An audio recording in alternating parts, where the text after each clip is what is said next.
It's very difficult for me to try to overestimate the impact of Carlos Fields.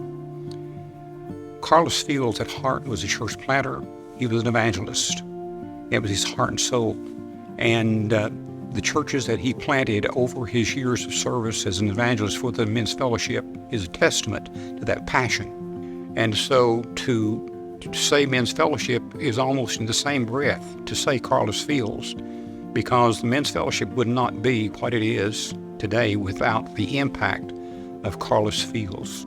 I first met Carlos in the winter of 1967. We'd just moved to the Knoxville area, and someone told us about this dynamic minister at the Church of Farragut, Christian. As a teenager, I went to their semi-monthly or monthly meetings, and Carlos always had a report.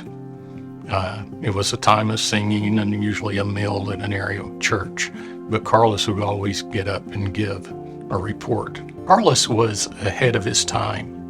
When Carlos planted churches, he found demographic information from sources that nobody had ever heard of.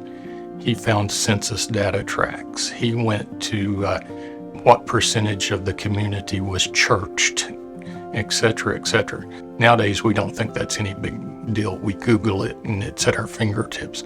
But this was weeks and weeks and months of going through detailed information. And then he would go and start knocking on doors. Carlos loved people. He was going to be there. He was going to visit with you in your home.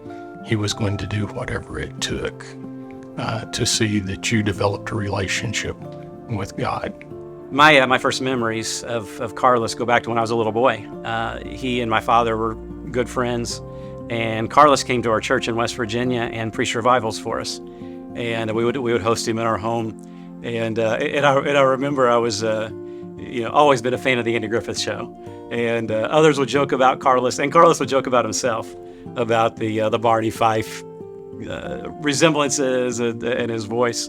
And I remember thinking as a little boy, this is him. This is Barney Fife. He's come to preach at our church. But I tell you that aside, I remember the passion that he brought into the pulpit. His passion for the church, his passion for the lost, his passion for the work of the kingdom.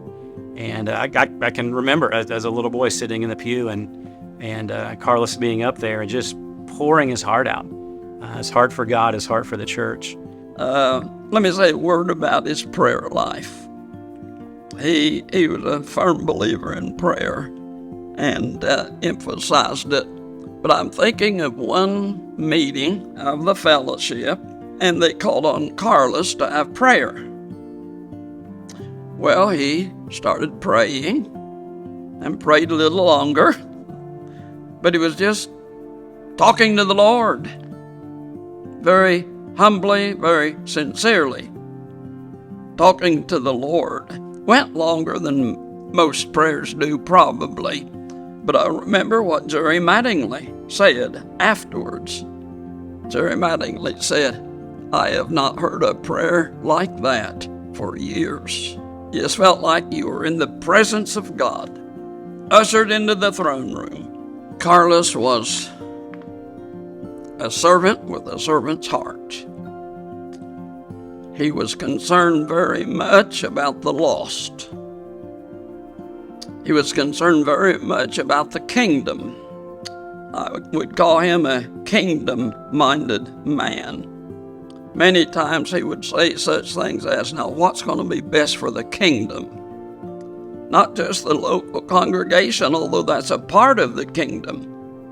But sometimes you have to sacrifice maybe a little here in order to help the kingdom at large and reach more people for Christ, win more souls to Christ.